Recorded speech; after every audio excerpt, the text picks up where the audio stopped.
Like it's not even SEC stuff. I mean, people still talk about it. We're going to talk about it for a while because there'll be stuff going on for a while. But in general, when that first came out, I mean, you saw the candle down, and then everyone was like paused. It's like they're like checking, they're checking themselves. Like, am I still want to be here? That's what I almost felt like. That was like, what's going on? Oh, it's not that serious. Then you listen to streams, you're like, oh, is it this serious? That was kind of a gut check too. I mean, I think for all of us, even for me, I was like, wow, that is very interesting. But then I was like, oh yeah, that's par for course. Let's go. How did you, just on that, and we'll move on to sort of more of your personal missions and goals and stuff too. But on the SEC stuff, do you feel like fight, settle? What do you see happening the next few months? Do you think RH prepared for this? Personally, I think he's probably going to settle. But I think, I think the opportunity RH has right now is to, which I think he enjoys talking about, is just like, kind of putting forth a narrative of like what he believes should be the case with how the government treats blockchain technology. And he's kind of pushing the whole like publication narrative. So whether he like actually fights it or not, he has the opportunity to kind of appear that he's fighting it and putting out information, and people will, listen to what he has to say. But yeah, I don't know if he wants, I don't know if he has the, I don't know. I don't know his like financials or like will to want to fight this. He appears to be wanting to fight it, but realistically he'll probably just settle. And to be honest, like that's one thing I think from when it was announced to now, that after doing my own research, it's kind of like, it's basically just like a tax, right? Like on these projects, that the government is able to just, they see someone make $1 billion and they can grab like, 10 to 20 million. And then they're like, okay, you're good. And then, just onward. But I think it'd be awesome. I don't know. I think it'd be awesome if Richard Hart was able to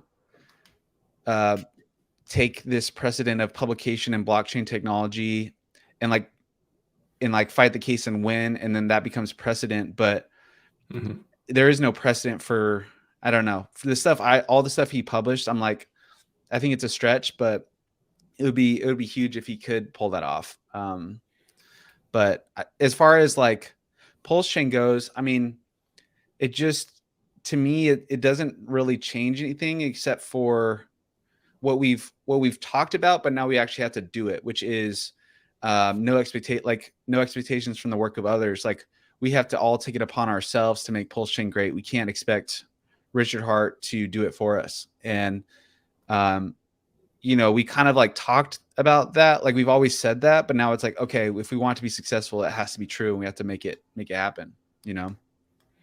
That's one thing that's came from it. It has been this sort of, Richard's, for don't know how long it's going to happen. He has been tweeting other than case stuff for a while. I mean, a little bit of updates here and there, but it definitely feels like he's been less a part of things right now. And for who knows how long that will be. I mean, I always thought about him stepping away one day to go do longevity research, all the stuff he talks about that he wants to do, saving people's real lives, not just their pocketbooks, all that stuff. But I don't know. I see it.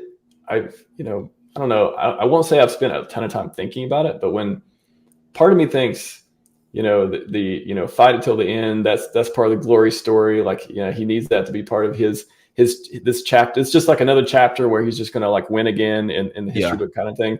But the other side is like, he also, I think, he believes in this community. He loves this community. He loves Hexicans, and he wants what's best for them too. And does that conflict? Like, can he do both things, or does he have to optimize towards, what's best for the ecosystem versus what's best for his story of glory, however he defines it, and he probably redefines it from time to time. Like, when the facts change, he changes his mind, right? He said that before. So I don't know. I go both ways. It's just wild to me that out of anyone in crypto, I feel like Richard Hart made it so clear that he was abiding by the Howey test. And now the sacrifice, that obviously was a new thing that he kind of invented and kind of pushed the bounds there. But overall, I mean, like this no expectations thing, like it's like part of our religion. So it's like, you know, we obviously have been following that, and Richard Hart has made it very clear throughout, you know, the start of Hex to now. But it's like, I don't know. The thing that's weird to me is that, you know, PulseChain is getting so much scrutiny, but yet like I look at other blockchains like Avalanche and Polygon and, you know, now Base, like they have these centralized entities that are really like working for the ecosystem, and they're, you know, hosting massive events and even investing into projects from their revenue. It's like, out of any product, like we're the most, I would say the most decentralized blockchain out there. And I think there's benefits and drawbacks to that, but it is interesting how much scrutiny that we've gotten, you know, to date. It is one of those things where I think the overreach for securities is a factor.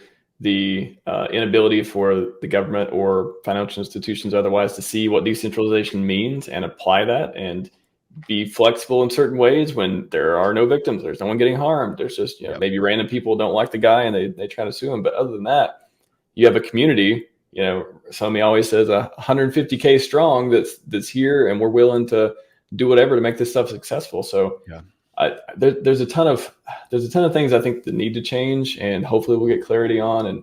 But it's not one of those, I don't see as which investors are getting protected. That's the whole deal. I mean, at the end of the day, it's like everyone's bag went down because it's happened. So how is this a good thing? Like, what's going on?